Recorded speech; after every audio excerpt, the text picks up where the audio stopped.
Yeah, and this is what I love about The Locked Tomb is that it is abiding by the cornerstone upon which most queer fiction is built, which is the right to be messy and counterculture in a world that demands a certain kind of, to be punny, straight-laced culture. See what I did there? No, but for real, I think that one of the wonderful things about queer fiction, going back to when it first became a genre, is that these stories were messy in ways that traditional fiction was not messy. And I'm very glad we live in a world now where queer fiction is becoming more and more mainstream because we get more queer stories, which means more opportunities to representation, which is great. But as that has become more mainstream, we've lost that sense of weirdness, right? That sense of offbeat pseudo reality that has come to be so synonymous with queer fiction.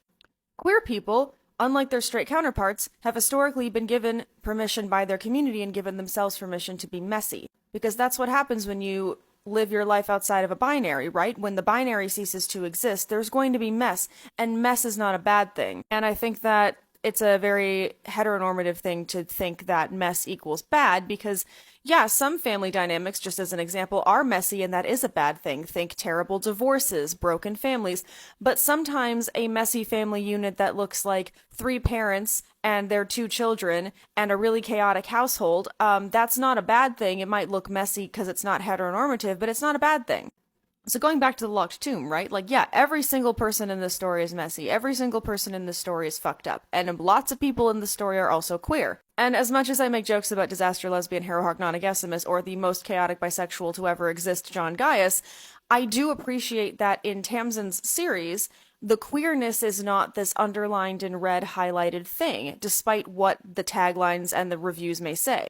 It's just a fact of the universe that there are gay, bi, trans people there, right? I mean, even as early as in Gideon the Ninth, there was just like a casual remark about how Isaac Tataris was going to marry somebody's nephew. And I was like, hey, nice. Like, I like when it's just part of the world, you know?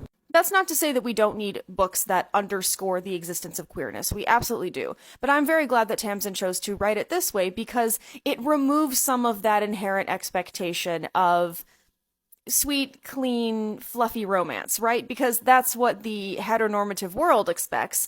And by Tamsyn making it just unapologetically queer all over the place with no explanation except that they're just like this, that norm is being subverted. Everyone is allowed to be messy, everybody is allowed to be queer, everybody's allowed to be fucked up. Ianthe is also there. It's really nice and it's really refreshing, and I hope that The Locked Tomb continues to set the bar very high for the way that stories are told in the future, because it's what readers deserve and it's what queer storytellers deserve too, right? They deserve the open door to tell stories they want to tell. So, thanks, Tamsyn.